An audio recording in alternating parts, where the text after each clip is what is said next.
fate of the universe on the line. I want Iguodala. Kevin Durant. You know who I am. Hurry, way downtown. Bang! Up for the layup. Oh, blocked by James. Is this the dagger? The more I hear it, the more I win. Another triple-double crown to another OKCN. We await some clay at the bay while no one can make Trey stay. Sneaking together over eggnog and Omicron. It's the hashtag AwesoMEMPHIS podcast, your favorite beer podcast in an Indian accent. I'm your co-host Ashwin, and we are back at it with the first episode of the new year, filled with hope and delight and many unfulfilled promises. In the association this week, NBA refs stopped pretending to be unbiased by making a howler in the Lakers-Kings game. DeMar DeRozan surprised everyone, including himself, by making 2 game winners in 2 days in 2 separate years. And after 407 games, Russell Westbrook had a game with 0 turnovers. Speaking of rare, I've got with me, as always, someone with the showmanship of a white peacock, someone with the originality of a purple carrot, and someone with the short memory of a recent groom, my co-host Vineet Devaya. Vineet, welcome back. Welcome. Thanks, man. Thanks for that. That was a good introduction. Well done. Thank you very much. I say this all the time. I should sometimes say it's a bad introduction. I think you should. Vineet, recent, we'll go chronologically. Marriage, how has it been? I know it's a small ceremony. Yes. Very private ceremony. Only friends. Not friends. Podcast hosts. They were not invited. Not invited. I mean, you were invited. You just couldn't travel. Couldn't travel, yes. Poor me and the COVID restrictions and all that. Let's blame it on COVID. But then even your family could not be there, so I feel like I'm in August company. So that's good. Oof, such words, August company. Okay. Yeah, it was good. It was fun, man. It was fun. Would you recommend getting married would you recommend getting married? Is that a recommendation? Vineet recommends. Do I recommend getting married? I mean, my wife is sitting right in front of me, so the answer is yes. Everyone should get married. No, it's. I think the ceremony was good. I mean, I think it was exactly how we wanted it to be, and it was a lot of work actually because we had to do everything ourselves, right? So there's no one to really help you. Even like the night before the wedding, we went and got groceries and carried groceries back home because we didn't have a car or anything like that. So I think the analysis is anyone trying to get married by themselves should not, because it's a lot of work. It's better to let your parents and other siblings and cousins and everyone who find so much joy in doing other people's weddings should just do it. Coming back with the NBA Vineet, new year, we are getting closer to the playoffs, but first thing I want to talk to you about was Kyrie Irving returns to the NBA today. He had a decent game today, with 18 points, his normal assists, rebounds, steals.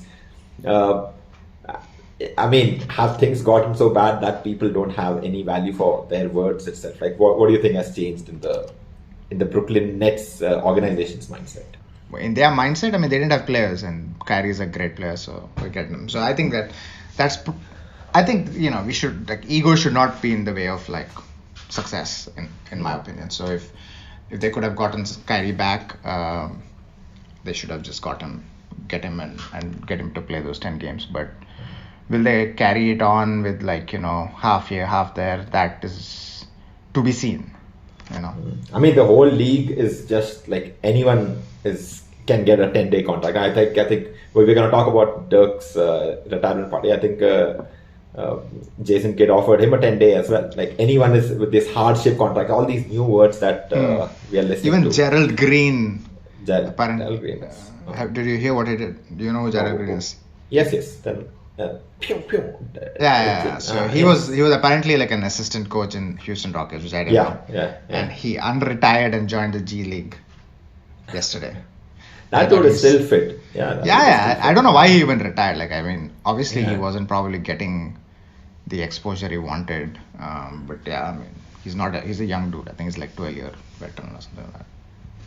Yeah, Gerald Green is insane hops and good 3-point shooting as well. He was offered. I think that Rockets, one of the playoffs runs, he had retired. He was just playing and hooping in his backyard. I mean, in his like in his garage area, and then he got a call and he came. So he's no stranger to this sudden calls and coming back to the NBA. Yeah. Speaking of sudden calls, my friend, I heard you're the MVP of your alumni basketball game. No, what? No, absolutely not. No, you said. According to your caption, that you said that you were the MVP. No. No. I mean, that was just a caption. It was nothing to do with the reality.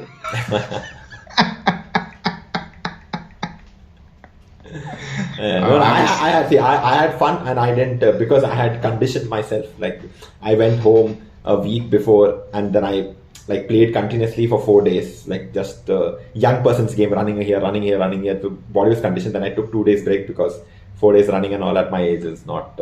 At your age, yeah.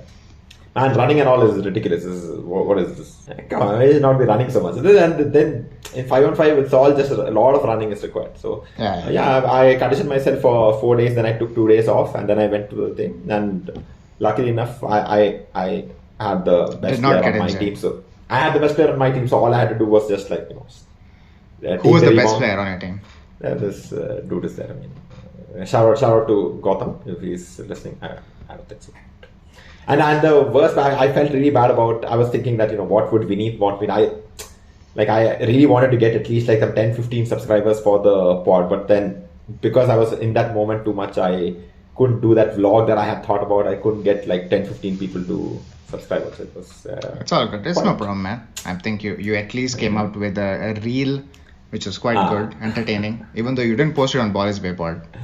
Yeah, I wanted to take a lot, make it a serious, saying it was my chance to do that. But maybe next alumni meet, I'll definitely do that. So yeah, if anyone is listening,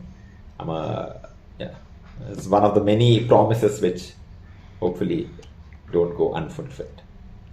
Draymond Green, he had this point about you're keeping the league open. You're making sure that people follow these health and safety protocols, but they violate it. And instead of punishing the teams, what you're doing is you're okay, this game is postponed. Fine. Okay, it's gone.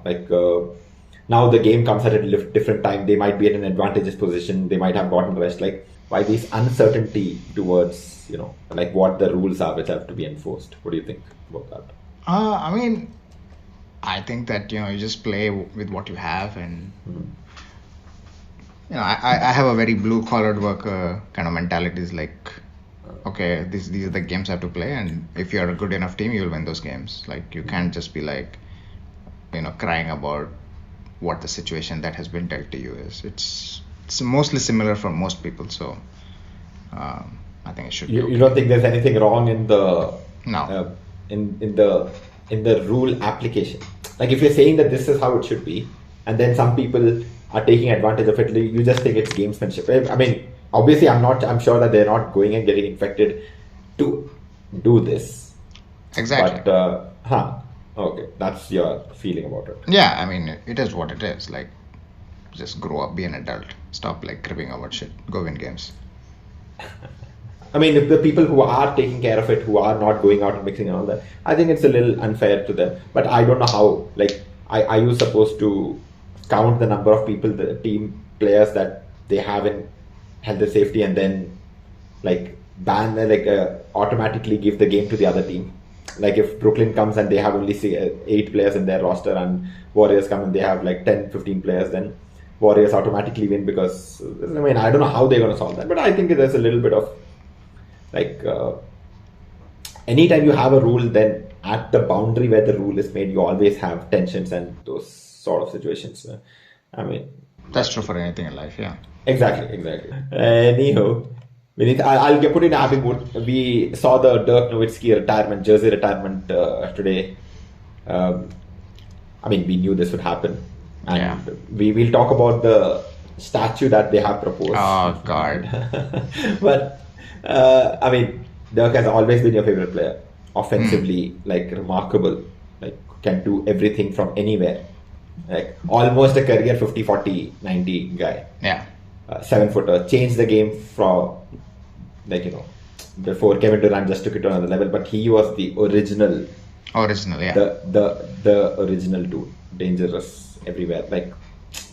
And I mean, we haven't talked really since the time we got a chance to like see. Oh, Dirk right. Nowitzki Oh, yeah, in right, person. yeah. Yeah, we have not talked about this. So, Man, like, I mean, it was amazing. I think, his humility is just absolutely like, it's ridiculous. Like for him to say, you remember what he said when they asked about the Miami Heat. You remember the answer? His answer was like, he got lucky because the Miami Heat was not like in full strength. Instead of just saying like, yeah, we had a great team, we played well. which is not even true. Which is not even true. Which is not even true because Miami Heat like ran through the playoffs. I mean, like, they started off horribly, but Yeah. they finished like they peaked at the right time. This is Exactly. ridiculous. But he was like, I don't know. Sometimes like he's my idol even in terms of like humility and nice humility, right? Like I think Tim Duncan also is humble, but he's kind of a jerk humility. It's like, he doesn't give a Don't shit. talk to me. Like, yeah, don't talk to me. That kind of stuff. Whereas Dirk is nice to everyone, and he and I think the thing that I took away from his speech really was, he talked about how he practiced a certain kind of leadership. And this is always my debate about like with all these players, like you I can know this debate from the NBA Walla's time as well. yeah, it's like you can choose to be a better leader. Like the leadership doesn't come from one way. And anyway, so I'm really happy he acknowledged that, because I think it is I don't think he's the kind of person that will say this is what I stand for, or this is what, but I think he openly said, one of the things that I really wanted to do was be like that amazing teammate. And obviously I'm the best player on the team, like no one's going to debate it, but I also wanted to be like the guy that was great and like a good teammate, kind of like Hakeem also. I think Hakeem kind of also falls in that sort of category of like just an amazing great player, also a great teammate, and elevated everybody around him.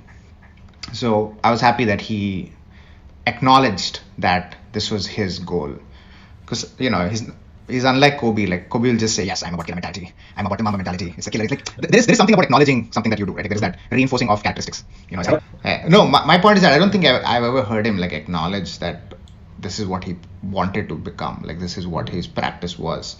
And that was an interesting thing I thought about, because other stories all we have heard, right? Like other shit, like if you're a fan of something, you've heard those stories a million times. Like you probably have heard every Kobe story like 10 times. Every Russell Westbrook story. I don't think there are that many Russell Westbrook stories. There are not at all any Russell Westbrook stories.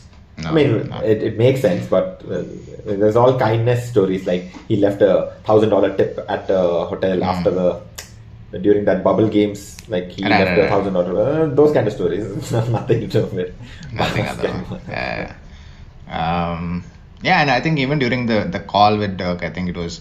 I mean, I just hated the NBA guy, the guy who actually did it. Gives out the tickets here.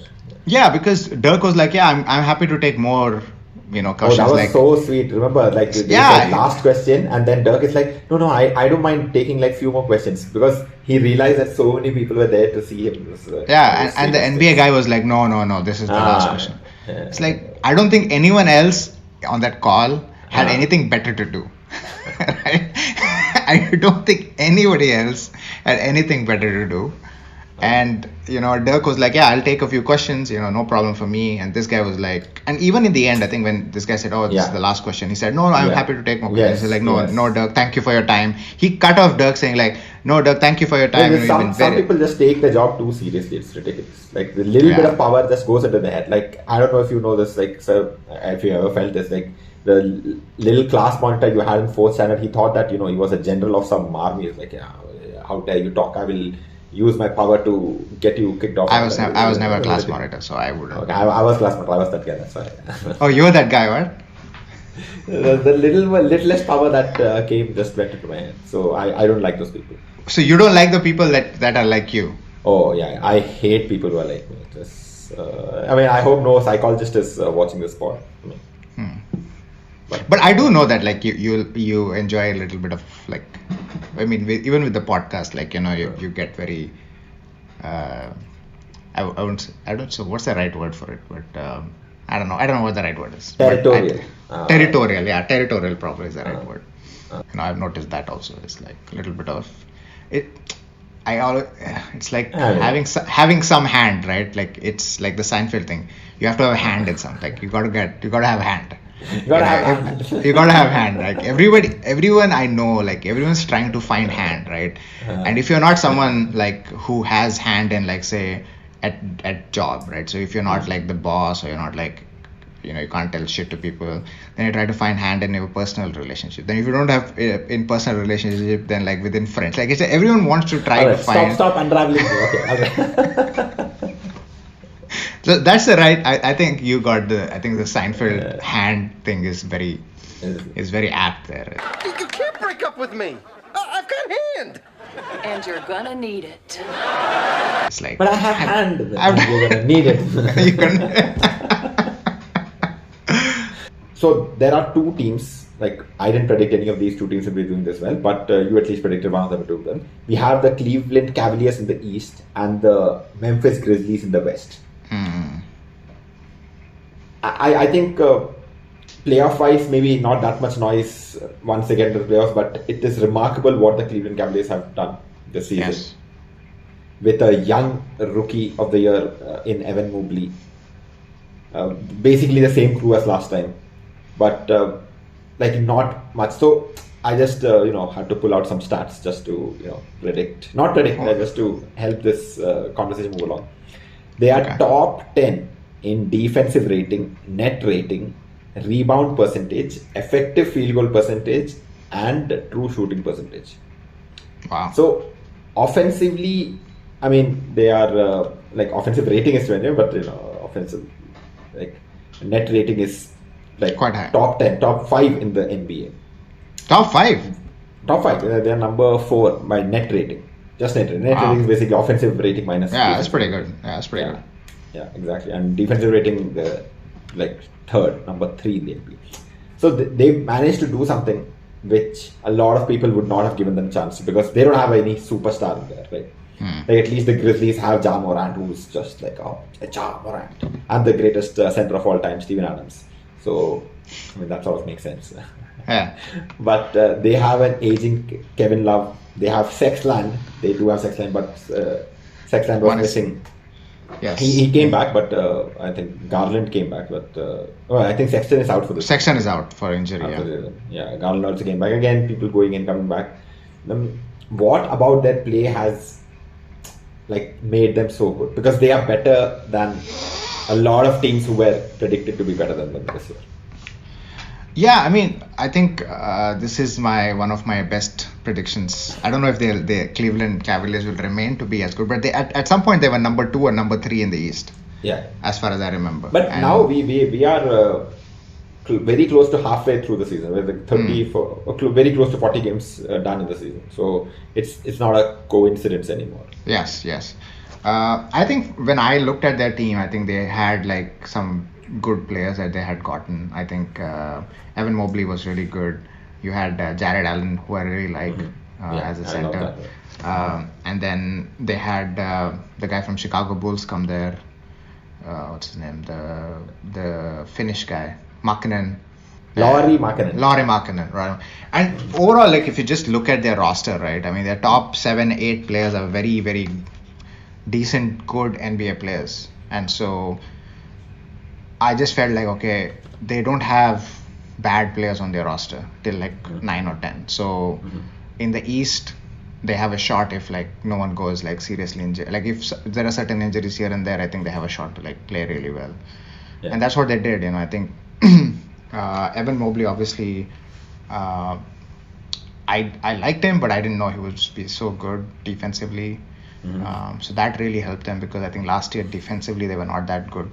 So having Evan Mobley come just really kind of prop up their defense, team defense. Like when you have a good center who is mobile and can block shots, that makes your team defense very good. So I think in that sense, like, I mean, I don't know if they are a playoff worthy opponent, but I think. But I mean, like with some teams, they are good regular season teams, and even that is a big surprise. Like that's what I felt, right? Like I saw a couple of the Cavaliers games and they play very well. They play really well. They play really good basketball. Like some days the shots don't go in, but they have a play. Like they play really hard on the defensive end of it, and which is remarkable because you would expect that that energy that you've spent there is not going to translate here, and that's why they're not great offensively, but they are really they really dig into the defensive end, which is absolutely remarkable for a team which is so young and don't have an identity yet. So I think that's what exactly. They're playing hard, and I think someone said that if you play hard in the season, you can win 40 games just by playing really hard. So I think it is remarkable that they managed to do it, which is stark contrast to a team like the Sacramento Kings. They've got all the talent, they've got some big names also, and yet that team never manages to, like Buddy Hield, like amazing talent, very good scorer. Yes, De'Aaron Fox, Harrison Barnes. They've got so many good players. So and the reason I got to thinking this was because I saw that Sacramento game against the Lakers and all, and they just unfolded. Like they kept trying to get in there, but they just let a very crucial moment just go. That guy was he just showed like unstoppability definition. He's like, no, you cannot do anything to me. I'm not going to let this happen again. Yeah. I can't. LeBron is crazy, man. LeBron is absolutely that dude is crazy. Anyway, I think the Lakers are going to win. You still think that? Yeah. I mean, they did win 3 consecutive games, so that's the longest streak that they've had this season. I mean, for me, it's just like till LeBron is not defeated, LeBron is not defeated. Like he still is the best, in my opinion, still the best overall player when like pedal hits the metal. Like if I had to pick any player to put on my team, I would pick LeBron James. I mean, the only other close comparison would be Giannis. But I don't know if you remember this, but I did say, I think not a couple of years ago, one of those years where they had that first Kobe Bryant All-Star game, remember, where you had to score like so many points, and there was a whole mathematical equation there. I told you then that Giannis had taken over from LeBron because of that block that he made. Like he just took over from right, I remember that. I mean, I still feel it's true, but No, I mean Giannis is the closest, but I feel like just LeBron has that little bit of like confidence because he's done it so many times, and he just knows. I think LeBron is smarter than Giannis, like IQ, so that really helps him at this point. Also a little more skilled than. A little bit more skilled, yeah. But I don't think the Lakers are gonna go that far, man. Like it's just that you see that no lead that they have is ever safe because they really don't like make it seem like you're playing a tough team. Like when with Warriors it's the opposite. Like no lead against them is safe. With Lakers it's like no lead that they have is safe. And it's really frustrating to see because you see that thing, you see them get a 24-point lead and then like, okay, now it's going to start. And then the 24 points becomes like 20, 50. Slowly it happens and it's just very disjointed effort. Like I mean, I will admit that it has gotten better since the beginning of the season when it was just like misery. It has gotten a little bit better, but somewhere I feel it's not going to be enough. What do you think? Do you think Russell Westbrook is? What do you think about Russell Westbrook now? I think he's doing whatever he can, and I think that's as much as he can. Come on, Ashwin the analyst. Come on, Ashwin the analyst. Bring out analyst. See, okay, right, like his job on that team is to be the second playmaker. Like that is his primary job. He has to push the pace. He has to run. They are okay with pushing the pace means error proneness will happen. I mean he's not the best at taking care of the ball, right? But his job is to push. And the problem with pushing a team which doesn't have like amazing players around, like AD is injured, right? Carmelo is old. The only young people are Malik Monk, THT. None is also not there. Like Trevor Ariza is also old. That little white boy, I forgot his name. Austin Reeves is there. He's also not can create my own shots kind of guy, right? Like, and the only other player is Lebron. So it's difficult for him to do his thing. He has, I mean, I'm not going to say that he's not made any mistakes of his own. He has, in his attempt to push the pace, lost track of it. And the fact that he's not a very good 3-point shooter is really, it just hurts the Lakers. 2-point shooter also, but more 3-point shooter. Like, it really hurts the spacing, and you can easily cheat off of him. It's not a good look, but I think. So what's the positive? What's the positive is that he will be the person who will be taking care of that second team when LeBron is out, or when LeBron doesn't want to handle the ball. Like, I think Westbrook should be doing that. Has he shown that he can do it? Do you believe that he's a leading point guard in this league? I mean. No, I mean right now, this year I'm talking, not based on historical evidence.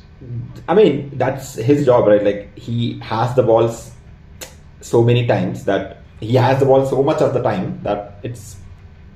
I mean, I don't understand the question. Like, the question is that I've not watched that many Lakers games, so because you have watched them, I'm asking that if you are saying that his role is to be the secondary point guard or the person that kind of runs the second team, do you think he has done well in that role? I don't think he's the person who runs the second team, because he doesn't usually play that many minutes without LeBron, which I don't understand why is that a good strategy. Like, you need to let him run with the other players so that collapse, pass out, shooters everywhere, sort of do what Westbrook did at OKC after Durant left. But they've not been doing that. They've played him mostly with LeBron itself.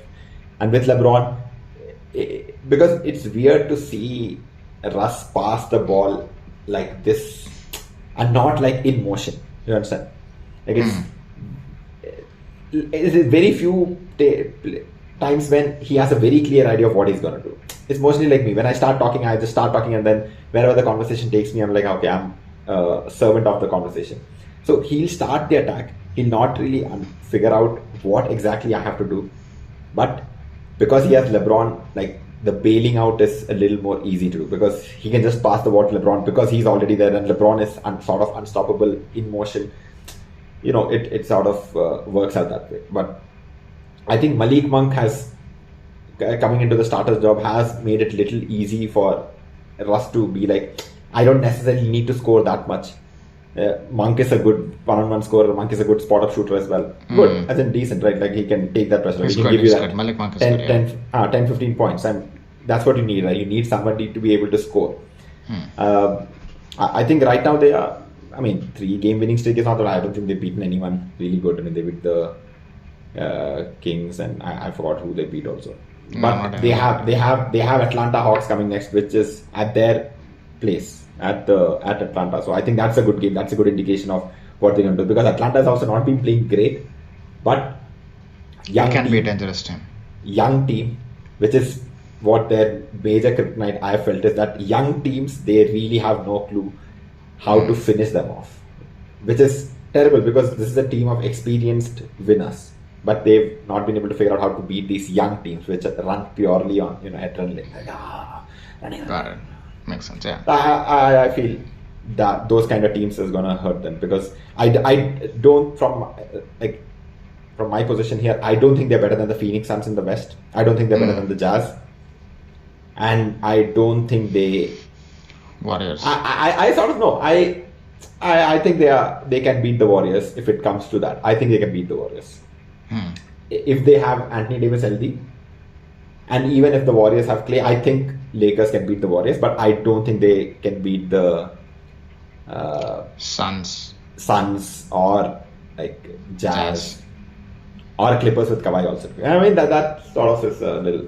I'm not sure about it, but okay, fair enough. So that's the thing. They definitely cannot beat the Milwaukee Bucks or Brooklyn or Nets. the Nets. Yeah, that's true. So that's on a different side altogether. Anyhow. Memphis Grizzlies, another team which is not supposed to be this good. They have an offensive rating top 5, but otherwise mid like a mid-table sort of team, but they've been winning a lot of games. They were winning a lot of games without Ja Morant. And then Ja Morant came back and they started losing, and the crowd was like, "Hey man, you mind going back to the injured?" Can you be injured again? Classic fandom. Fandom, yeah. Well, the Grizzlies were good last year also. You know, they just got Yes. they got eliminated in the play-in tournament No, against the they won the Warriors. playoff. Play-in. They beat the Warriors. No, No, but got eliminated. they got eliminated by what, the Lakers, right? No, they got eliminated by the number one team in the East. Oh, The right, Jazz. right. In the West. Right. Jazz. Yeah, my bad. Yeah. So what I wanted to say is that it's not like they, you know, if you look at the, I think fifth, sixth, seventh, eighth, I think the four teams are like almost tied, Yeah. right? So, and all those teams have had major injuries. So I don't necessarily think the Grizzlies have overperformed rather than the other teams have underperformed. Okay. That's what I think, because the Nuggets have been injured, Lakers have been injured, Mavs have been injured. So the three teams that would be ideally above the Memphis Grizzlies were all injured or had under COVID protocol stuff. So Memphis were lucky that they didn't have anything to that, you know, except for the Ja Morant injury, which somehow they managed to win games. Ridiculously, I think they won like a lot of games. A lot of games. They did win a lot of games. So I would imagine that over the course of the series, even though they have like a four game lead over, I think, the Nuggets right now, it'll all even out. But I don't see them as, like, I've watched a couple of games. I think I watched I forgot which game of theirs, but Nets. I just don't see that. I don't see them as that good. I mean, to give any kind of More like an irritant. more like play hard, but no identity. Very good talent across the board. You know, top to down, they have like very good like players. Obviously, over the course of the season, two things can happen. Either they go down to the average, which is the most probable thing, or you know, Ja and Jaren Jackson, all these people like take a step up. Ja is just phenomenal though. Like, I mean, let's not, you know, slide anything under the rug. Ja is amazing. He's just a nice dude. You know, he's just a nice dude. Yeah. He's Nice what, dude, 21? and he's not afraid of anything. He's just unafraid. Yeah, I mean, Doesn't know his limitations. I think it's like it's a sometimes great you thing have to to- have. sometimes you have to be afraid. Yeah, makes I you mean, perform better. not as I don't think at his age it's possible. Like him, Dre Young, and all that. I mean, you made that post about all the young talent in the NBA, right? Like, and it's so fun to see these people just Absolutely. go about their job. It's amazing. It's like a lot of fun to watch. You know, not Yeah. like this.